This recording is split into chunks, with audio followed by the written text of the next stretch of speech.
Hey, what's going on, guys? Joshua here. Today I'm going to show you how to build an AI copywriter with Bubble and GPT-3.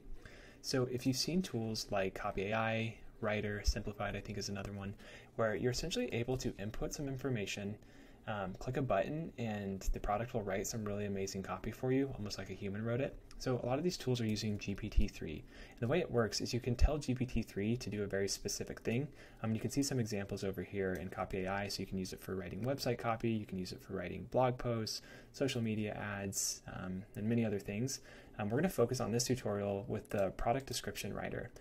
And in Bubble, what we're going to be building is essentially this form right here. So it's pretty simple, honestly. We have a input for a product name. We have a multi-line input for a product description. There's a drop down for the tone of the copy that you want the product to write. So I'm just going to illustrate this really quickly. So I'll show an example for Pop Prints. This was a project that I worked on, but it went nowhere because I never shipped it. But Pop Prints is an app that makes sending printed photos to friends and family super easy. You just pick a photo, choose a recipient, and press send, and then we print and mail it for you. Again, it went nowhere, but maybe if it writes some amazing copy, it'll take off. So anyways, I want this in a friendly tone. I'm going to click create copy, and you'll see essentially what we're going to build here. So you input the information, click a button, and it's going to output some descriptions for us. So here we can read through, okay, wow, I love this one. So I can click save right here. And what that's going to do is that's essentially saving it to the database. And so here we can reference it. But again, this is what we're going to build. It's going to be pretty dang simple, if I'm going to be honest. The goal of the tutorial is really just to help you establish a foundational understanding of connecting both Bubble and GPT-3. GPT-3 is capable of a lot of amazing things. This is really just scratching the surface, and so this is just to give you kind of that foundation, and then you're going to go forth and prosper and create really amazing things based on what you learn here. Just to call out, you do need to have a little familiarity with Bubble. So here are some of the concepts we cover. We're going to be messing with the API connector. We're going to be dealing with actions and workflows, custom states, repeating groups, and then saving data to the database. And so I try and keep it pretty simple, but if you're not familiar, I would definitely research some of these things. If you get confused, you can also comment, and I'll try and help you out as best I can. But just wanted to call that out so you have an understanding of what we're looking at. Awesome, so let's get this started. What we're going to do now is we're basically going to recreate this form in Bubble. What I want to do is I want to get this UI set up first. We're going to get the blocks in place. And then from there, we're going to hop over into OpenAI, kind of look at GPT-3 and how prompt design works. It's a little tricky, so we're going to do a quick walkthrough of that. Once we get that set up, we'll come back into Bubble, connect it all up, and then we'll start saving things to the database. So let's get started. So I'm in Bubble right now. You can create a new app, or you can use a playground that you use already. Basically, we're just going to be using one page. And so I'm going to create a new page here. I'm going to call this GPT-3 description writer. You can name it whatever you'd like, but that's what I'm going to go with. I'm going to double click here. I'm going to click upgrade to responsive. At some point, this will be the default. And again, I'm not on a paid plan or anything. This is on a free plan, so you don't need to pay for anything. But all right, I'm going to double click on the background here.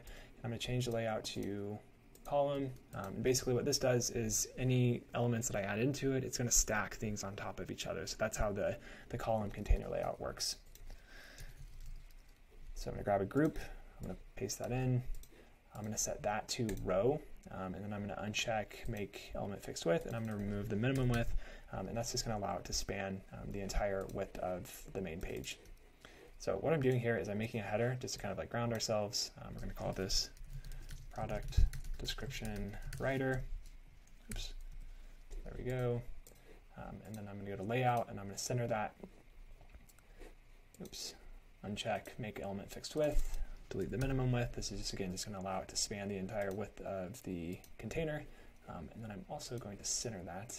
So I'm going to remove the minimum height, and I'm going to vertically align that towards the center. Cool, and then I'm going to change this to like 50. Amazing. Last little visual thing I'm going to do to this is I'm going to add a little background color. I'm going to make that white. I'm going to define each border independently. Add a solid border down there just to give it a little division. And then I'm going to change our main background to like a gray just to kind of create some separation. Beautiful. Okay, so the next thing, as we go back to our product description writer and CopyAI, we need an input, we need a multi-line input, and then we need a drop down. So I'm going to search for input. I'm going to draw that in here. And again, this is going to stack everything. And so I'll worry about kind of the layout and visuals of it here in just a second. but I want to get just the inputs in place to start. So that's our input. Now I'm going to search for multi-line input. We'll throw that in here. And we also need a drop-down. Beautiful. And then I'm actually going to add some text as well because I want to kind of label our inputs. So I'm just going to call this one product description. And again, I'm going to worry about the visuals here in just a second. I'm basically just getting all the pieces onto our page. So I'm going to copy and paste that and copy and paste that. And here down under the alignment, I'm just going to order these. So each of these inputs is going to have its corresponding title. So the next thing, I'm going to select this text. Actually, no, I'm going to have to do this individually. So uncheck make fixed width. I'm going to uncheck the minimum width or remove the minimum width. I'm actually going to remove the min height as well and just say fit to content. I'm actually just going to delete those and copy this one. Boom, boom, and do that again. Amazing. The next thing, I'm going to just remove this. Uncheck the minimum width. I'll set the height for this to like 120. I'll actually just set that to fixed because we want to indicate that you can add a little more text into it. And then I'm going to quickly delete all of that. We're going to set our height on this to 55. And we're set our height on this to 55. And again, remove the make fixed width. Remove the minimum width. Boom. Okay, so this is starting to shape up. I'm going to rename this to our, that's the product description. This is the product name.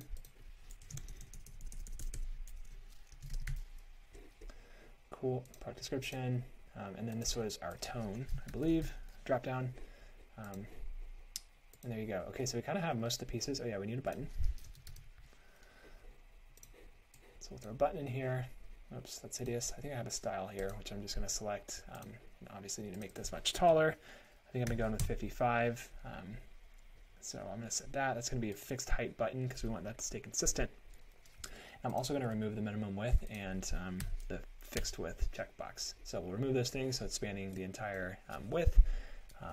So the next thing I'm going to do is I'm actually going to select all of these things. I'm going to put them into another column group, and this is going to act as my container. So then I control the margins and padding on each side. So I'm going to select everything. If I go up here to arrange, I could have right-clicked as well, but we're going to click Group Elements in a Column Container. And again, this is just going to contain everything. I'm going to uncheck Fix Fit With Content, and I'm also going to remove the min width. I'm going to set the max width to, let's say, 640. Cool. Basically, that's just saying that it can expand that far, and that's when it's going to stop, basically. And then if I click the horizontal alignment, I'm going to center it right here. Perfect. So the next thing you'll notice is I need to add a little space between each of these elements. So I'm actually going to start with my little descriptions right here, and I want to add just a little space between those and the inputs. So I'm going to add like 5 pixels of margin on them, and if I click apply changes, that'll add it to all of those. And then I'm also going to select these inputs here. Whoops. Go to layout, then I select these inputs, and then I can add margin to all of them. So we're going to say 20 for that. Apply changes. Beautiful. And then we'll also change our button. So I believe this says what? Create copy. So we'll go back over here. Create copy. Amazing. Cool. So this is starting to look like what we have over here in OpenAI, or sorry, CopyAI. I'm also going to add just a little bit of padding to the top, or margin to the top, to separate it from our header. We'll do like 40 pixels there. Beautiful. So that's basically everything, right? So the next part that we need to include is that bottom section where our responses are going to show up. Like I said, we click the button, we make an API call, and then it sends us some descriptions. So that's the goal, right? So what I'm going to do here is I'm actually going to name this really quickly. So I'm going to call this group form container. So this, again, naming is a very important aspect of Bubble if you're not aware. So make sure you name your things accordingly. Let's actually just go through really quickly and make sure we have them named nicely. So this is going to be input product name. This is going to be multi-line product description. And this is going to be our drop-down tone. And this should be named nicely as well. Okay, cool. So that's looking great. We got our things named accordingly. But like I said, we want to create that section where our responses are going to show up. So I'm just going to copy this container and I'm going to paste it. And basically, I'm going to delete everything out besides one of these text elements. So I'm actually going to also We'll just set the minimum height here to like 100 to start. Maybe we'll even give it a color just to kind of just make it show up. Set it to red just to make it hideous, and we'll change it here in a little bit. We'll call this product descriptions.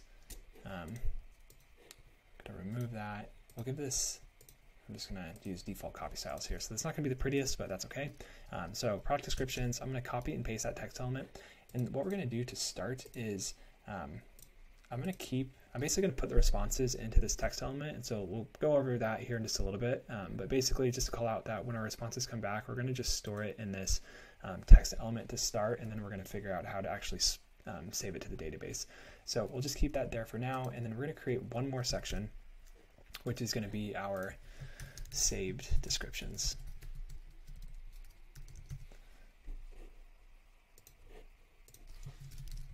And that's the section title, and then I'm just going to keep this little text here because this is where it's going to show up. So we'll get to kind of filling this out. I mainly just want to kind of put these blocks here in place so that we know just the different sections that are going to exist. But basically we have this main container, which is our form.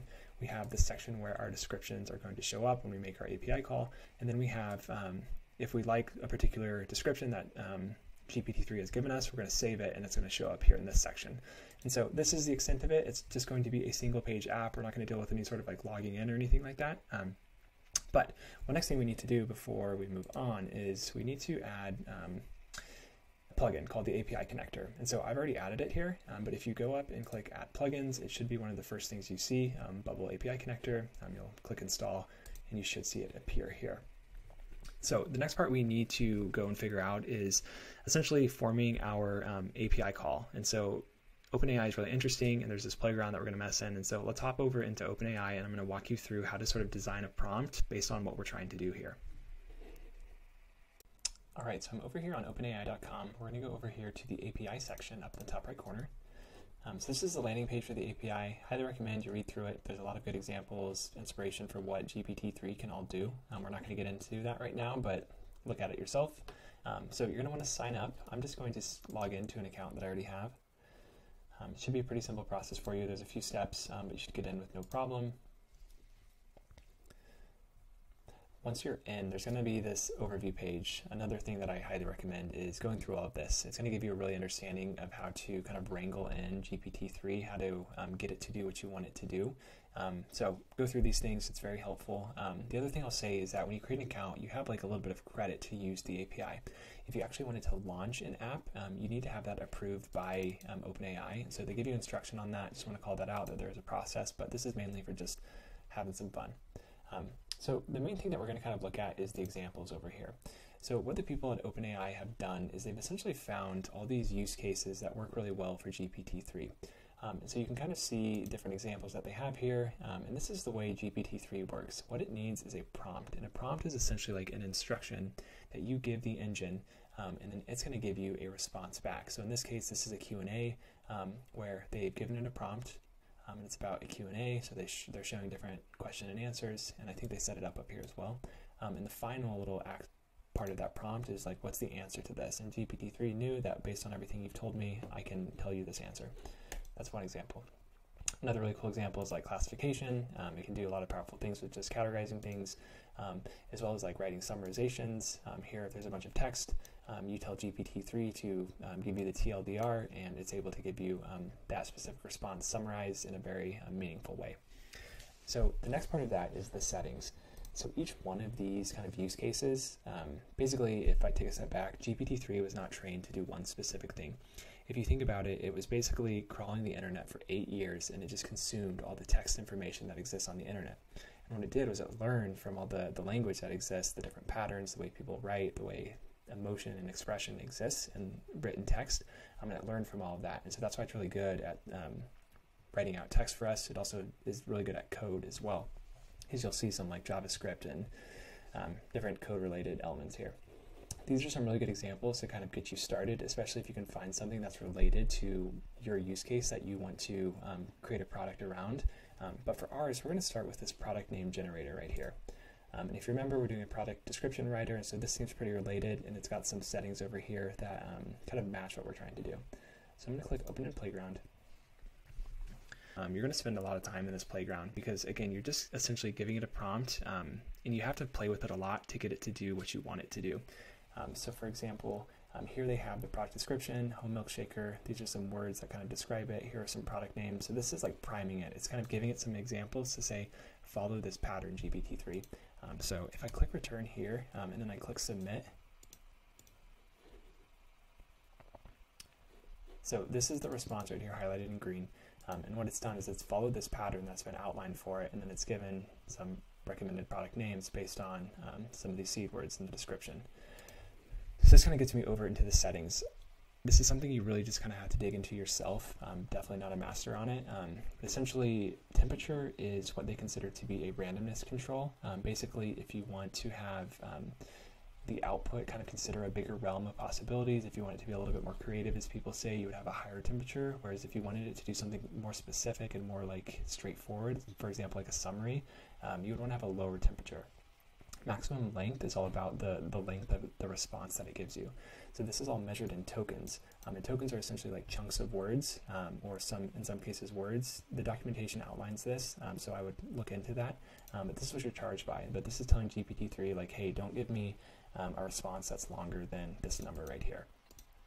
Stop sequences are basically just like, you can enter, like, let's say a set of characters or punctuation, like whatever you want, and anytime GPT-3 comes across that or your response contains that stop sequence, it's essentially going to not continue, it's going to stop right there. The next one we'll get into is top P. So this also controls randomness. They call it like nucleus sampling, and honestly, I don't really know what it means. So basically, look at it yourself. You kind of just have to play with it until it's like working the way you want it to work. Frequency penalty is essentially telling GPT-3 to not repeat tokens or words. So if you want it to, try different things as it's writing the responses, you would make sure to have this set a little bit higher, and that's not going to repeat words. So presence penalty is also related, but this is more about topics. It's going to tell the engine to not repeat topics. So that's, again, a very quick overview. I'm not going to get into these other ones because I truly don't understand them. But again, it's one of those things you just got to play with. If we go back to like our actual example though, so we know we want to write or create a product description writer. We can see that, okay, we have these different inputs.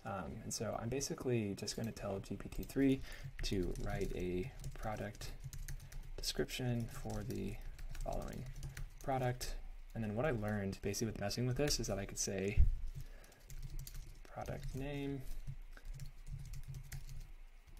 description, oops, accidentally hit enter, description, tone, right? Okay, and so I'm kind of priming it just to kind of follow a specific format. I'm going to go back over, I'm just going to copy this description so I don't have to write it in front of you. Description and tone, we're going to say happy, right? And so these are all mapped back to those different inputs that I saw on Copy AI. So I'm going to hit return, and then I'm going to click submit. Oh my goodness, I didn't even add a name, so we'll say pop prints. But okay, we are getting a description, which is good. Love it. Okay, so again, this is something I kind of messed with to get this consistent output. The one thing I'll call out is, remember, this has multiple descriptions written for us, so I'm just going to tell GPT-3 to write 3 different product descriptions for the following product. I'm actually just going to say 3 descriptions, 3 different descriptions for the following product, and then product name. Perfect. So let's see what happens. I'm giving that instruction.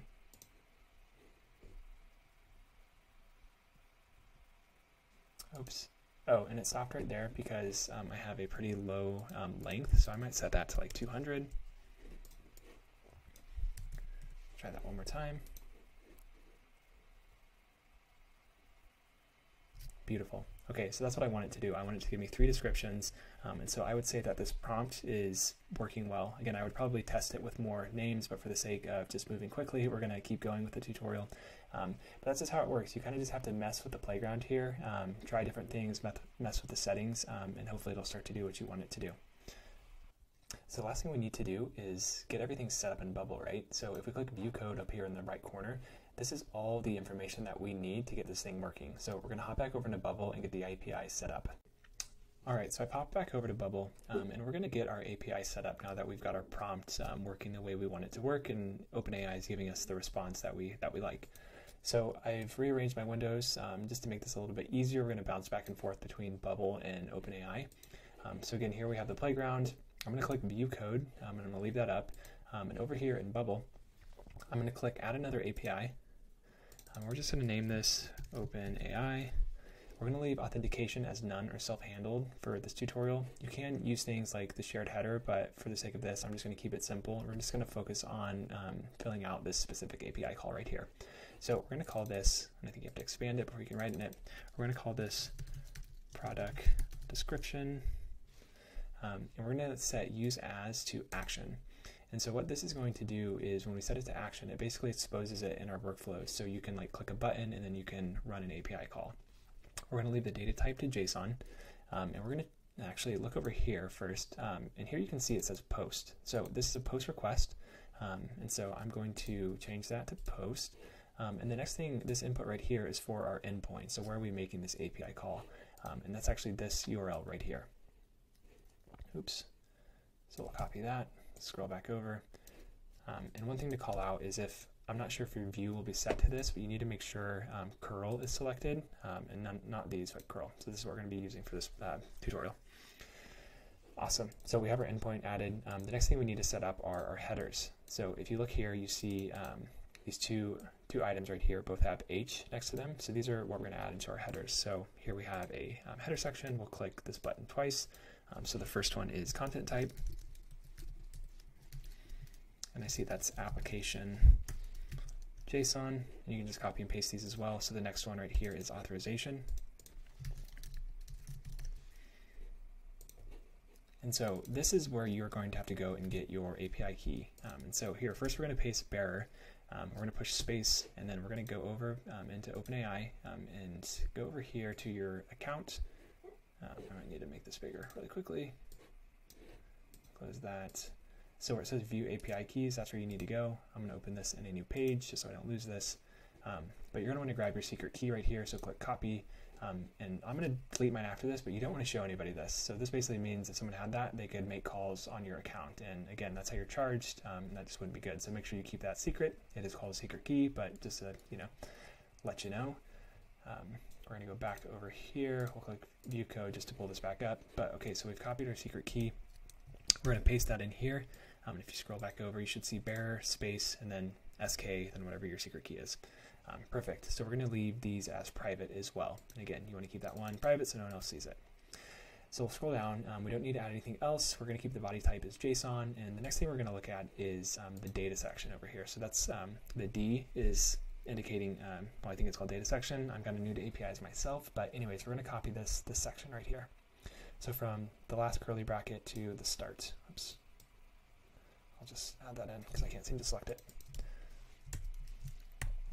Cool. So this is our prompt. This is what we're writing over here, and it's just in this form of JSON.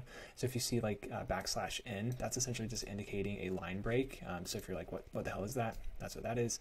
But the cool thing about the Bubble API connector is you can use the greater than and less than symbol to essentially make values dynamic, which means like when we look at, so we're telling it to write a prompt. When we see product name, we know that where I have pop prints, that's where we're going to want a user to like input specific information to that. We're going to want to use an input for that.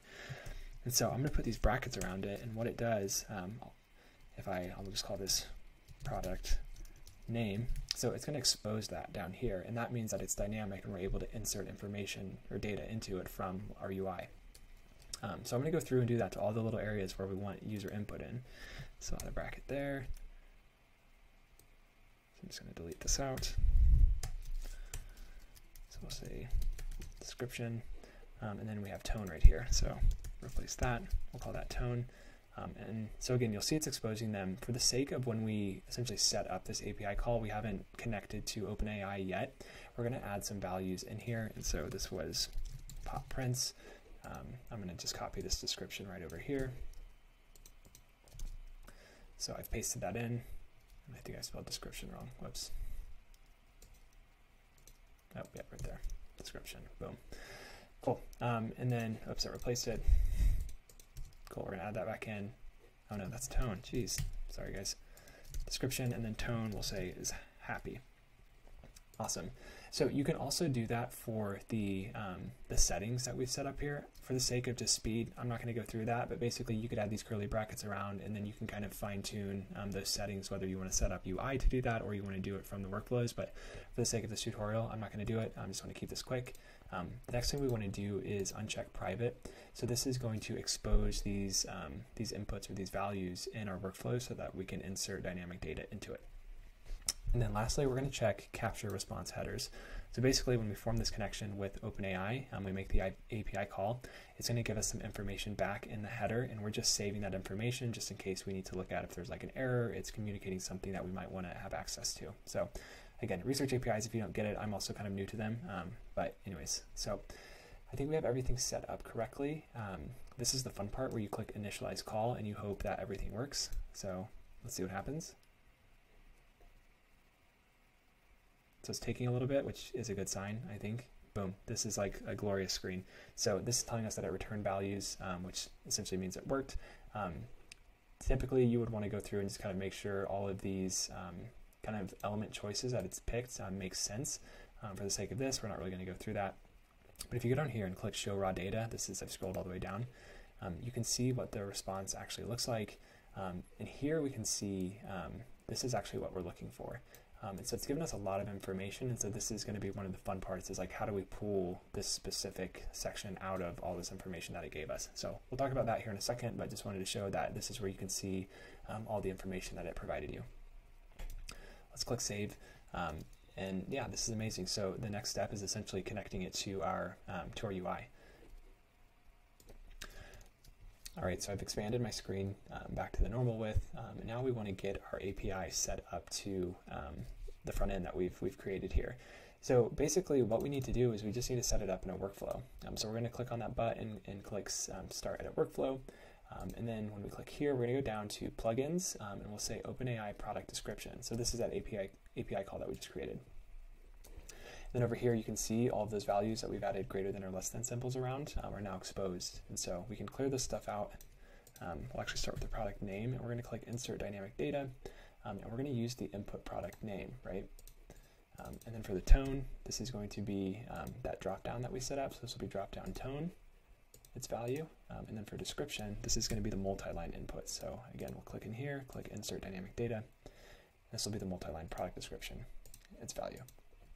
So if we go back over, we essentially have all of these mapped to the API call that we just set up.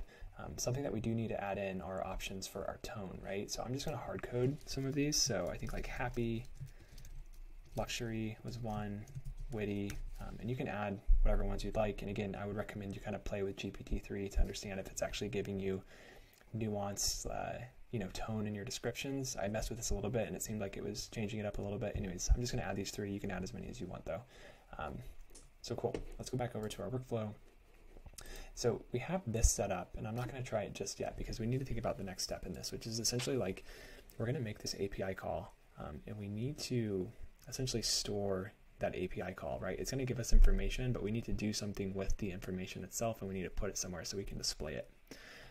So what I was the way I'm thinking about just starting this is basically we're going to store it into just a text element, because what it is going to give us a bunch of text. I just kind of want to see what it gives us. And so let's go back over to our workflow. So the next step is here is like we click the button, we make the call, and what we're going to do is we're going to set a state.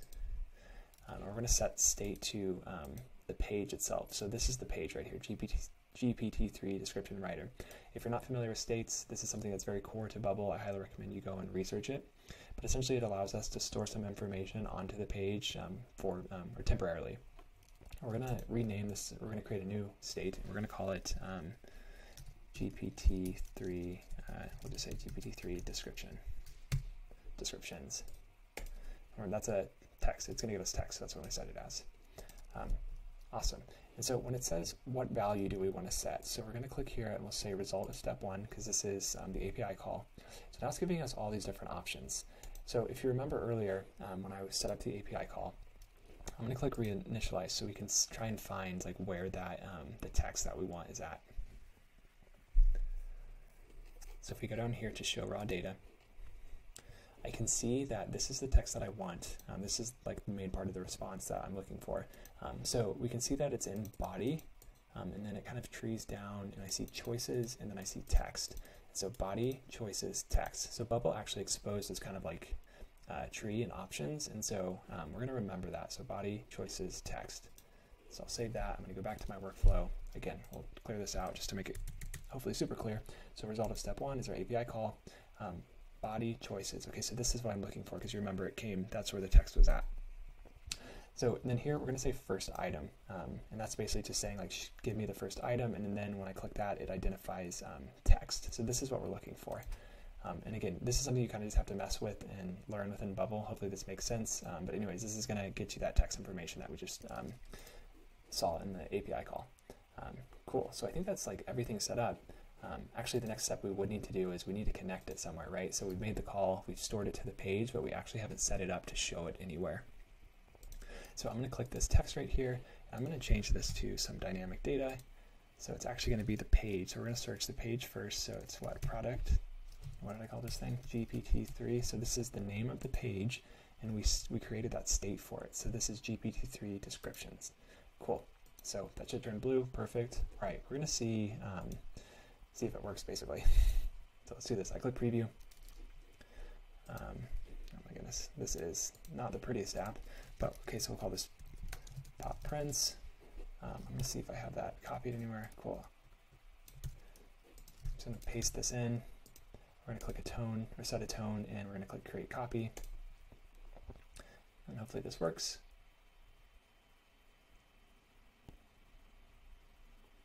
Amazing, cool. So hopefully that worked for you. Basically, we're getting our 3 descriptions here, and again, this is just set into a text element. And I would continue to play with this just to make sure you're getting a consistent response, and that's going to obviously dictate how much you need to mess with those settings. If it's giving you inconsistencies, it's kind of a challenging thing to wrangle down, but you'll figure it out. But no, so this is good. We actually have our descriptions here. If I go back over to Bubble, or our editor, the next thing we need to think about is, okay, we want to be able to essentially like split these out, right? Because we got to figure out a way to save them to the database. And so the way I've kind of figured this out, it's a little bit hacky, but basically what I can tell here is each item starts on a new line, right? So there's a return that is separating all of these descriptions.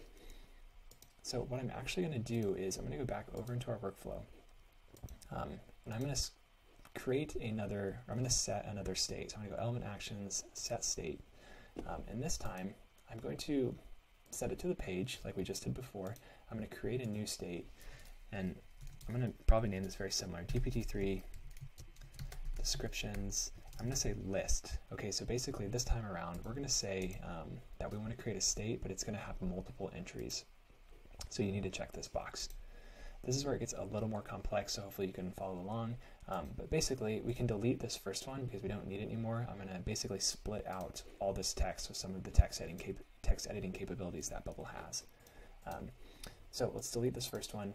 So this is that second one that we've created, the new one that is a list. So now when we go to the value, we're going to say result of step 1. We're going to go to body choices, first item, text. So that is going to set it red because right now it's just getting a single body of text. And what we need to do is we need to split that text up. So there's a control here called split by. And what this is going to do is I'm going to tell it every time you see a return, so I'm going to press enter here. Anytime Bubble sees that within that text, it's going to split it and it's going to create multiple items. So we've added an enter there. You can see now it's turned blue. And so that's all set up. The next thing though is we need to show those values. And so this text element here is no longer going to work. So I'm going to delete it. What we need is a repeating group. And the reason why we need a repeating group is that's just how Bubble displays information. Is basically we're going to say, hey, there's multiple things here, and this is going to know to display it. So I'm going to do some visual work real quick just to make this look a little bit nicer. I'm just going to set this to 100, or it was at 100. I'm going to set that for 100 now. I'm going to uncheck fixed width. I'm going to remove the minimum width. I'm going to delete that as well. We can leave this checked for the time being. And the next thing that we're going to do is we're going to say type of content is text, because that's the type of information that is going to be inside of this repeating group. The data source is going to be that state that I just created. So that's on the page, remember? So GPT-3 description writer. And it's going to be GPT-3 descriptions list. Cool. So now that's going to be looking for a list of things. So the next thing we'll do here is we're going to add some text. So I'll add text. I'm actually going to set the layout style to, so I'm on the repeating group. I'm going to set the layout style to, we'll say row. We'll just go with that for now. And again, we're going to uncheck the fixed width. We'll remove the minimum width.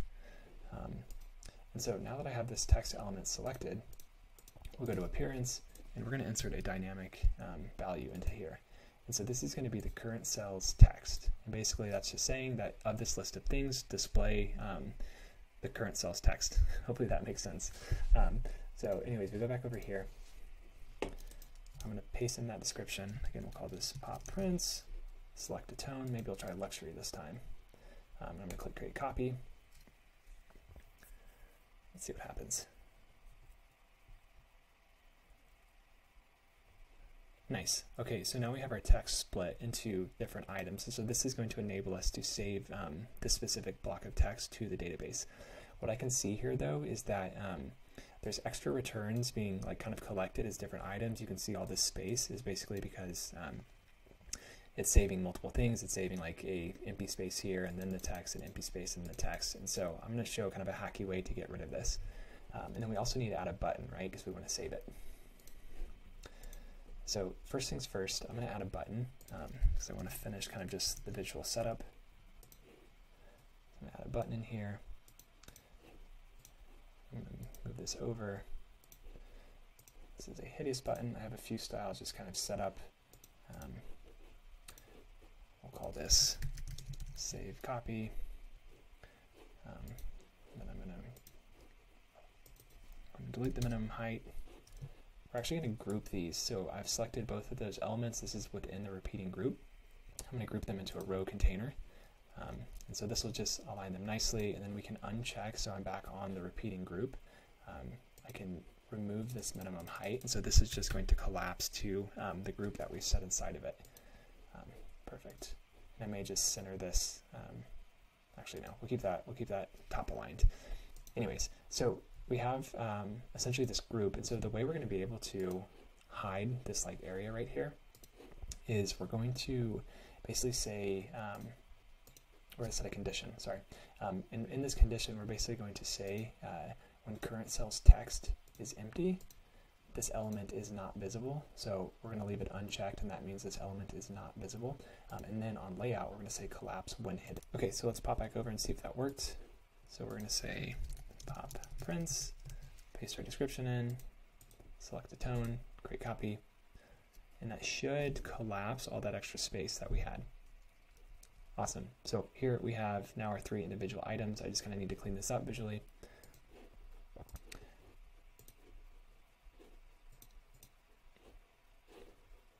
So I'll select repeating group. We're just going to remove the style. We need to remove the separator that it has, and then I'm also just going to add a little bit of padding.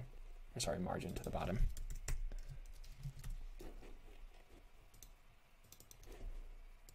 Sorry, on group text, we're going to select group text, and we're going to add some padding to the bottom of it.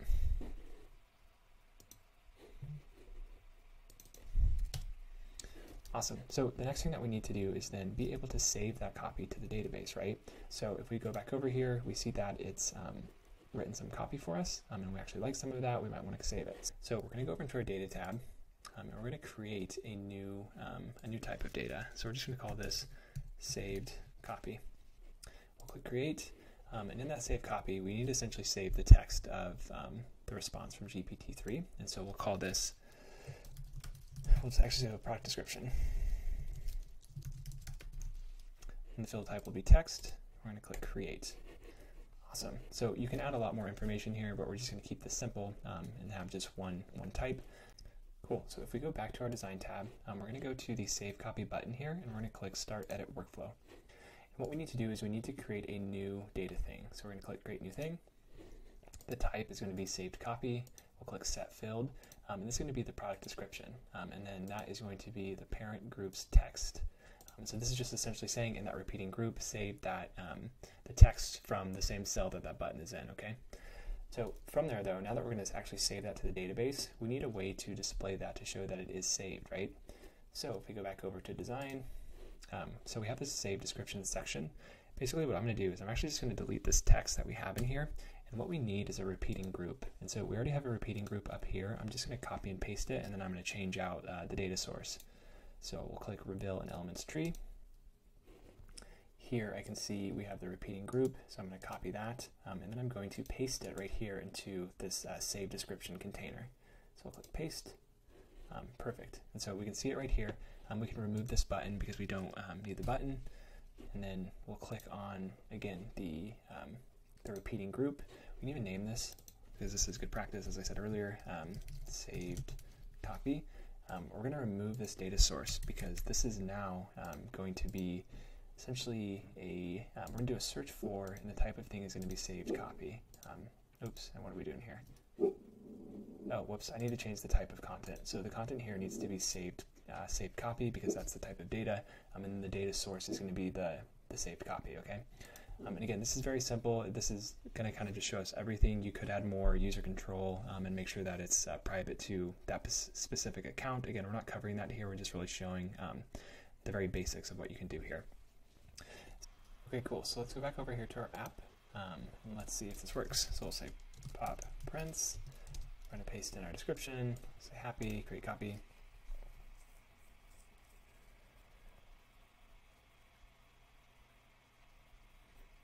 Nice. So we have our different descriptions. We have our button over here. And so let's say I like this middle one. So I'm going to click save copy. And we see, oh, I did not set that up correctly. Let's go see what I did wrong here. Okay, so because I copied this repeating group, I still have the configuration of the group that that text was contained in. And so I'm going to change this to, yeah, it should be saved copy. So that's going to update that. And then this should be parent group saved copy, we'll say product description. So let's try this one more time. I think if I refresh it, it should actually show up. Awesome. So that was actually what we just saved a bit ago. We'll try a different one. Let's say Votion. So Votion is another product I'm working on.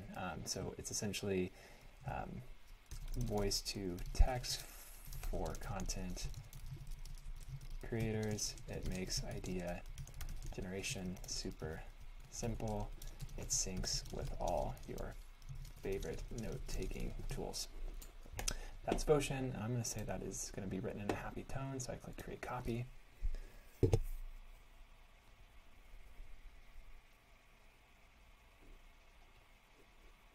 Nice, I love this first one, so I'm going to click save copy, and boom, it's saved to the database. So the next step would obviously be making this look much nicer. We're going to stop there just because I know this tutorial has gotten a little bit long, but hopefully this gives you a solid understanding of honestly just how to work GPT-3, how to wrangle it in a little bit, and then how to fine tune it so that you can, I don't know, create really cool things. So hopefully this was helpful. Let me know if it was. If it wasn't, if there's questions you have, please post them and I'll try and help you out as best as I can. But anyways, thanks for tuning in and I will see you next time. Bye.